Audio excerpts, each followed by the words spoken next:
Terrifying moment: Russian helicopter accidentally opens fire on bystanders with missiles due to technical glitch during Zapad 2017 war games, seriously injuring two people. Two people are reported to have been seriously hurt after a helicopter accidentally fired on bystanders during Russian military exercises. Horrifying video footage shows what appears to be two rockets being fired from an attack helicopter before exploding just feet away from three people and parked cars. The person who recorded the footage seems to have been interested in capturing a flyby, but panic spreads and he or she flees as mud and smoke fly into the air after the explosions. It has been reported on Russian website 66.ru that the missiles blasted off on their own. The site added, at least two cars burned down, two people were seriously injured, they are now hospitalized. The victims were most likely journalists. It comes as Russia hosts its biggest war games in years. Russian President Vladimir Putin watched through a pair of binoculars as his forces successfully repelled an imaginary enemy and launched a tank-led counter-offensive yesterday.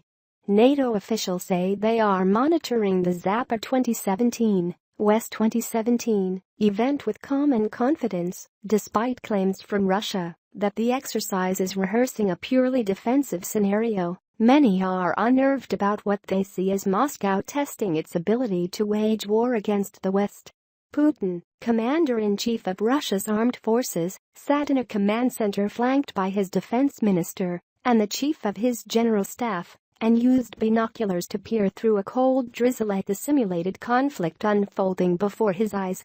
The Russian leader has appeared at similar events in the past, sometimes donning a military uniform, and uses them to bolster his image among Russians as a robust defender of the country's interests on the world stage.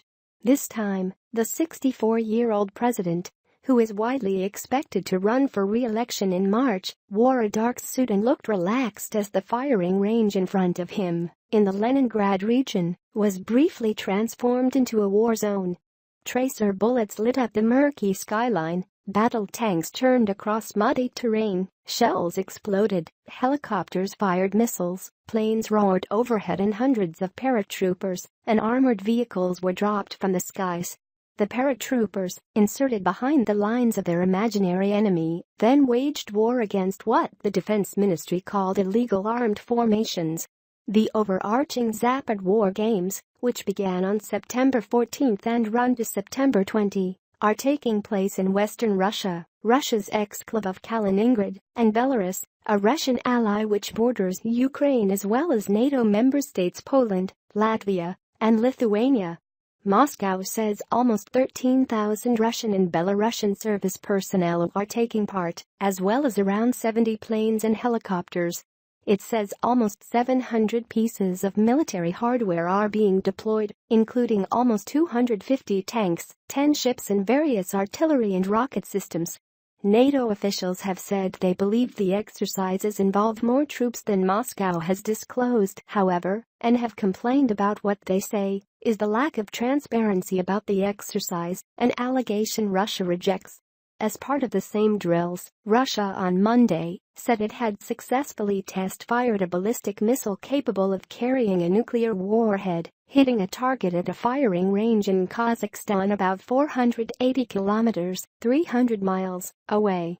Moscow says it is the West that threatens stability in Eastern Europe because NATO has put a 4,000-strong multinational force in the Baltics and Poland, while the U.S. Army has deployed 600 paratroopers to the Baltics during Zapad. As a precaution, the United States has also temporarily taken over guardianship of the airspace of Lithuania, Latvia, and Estonia, which lack capable air forces and air defense systems.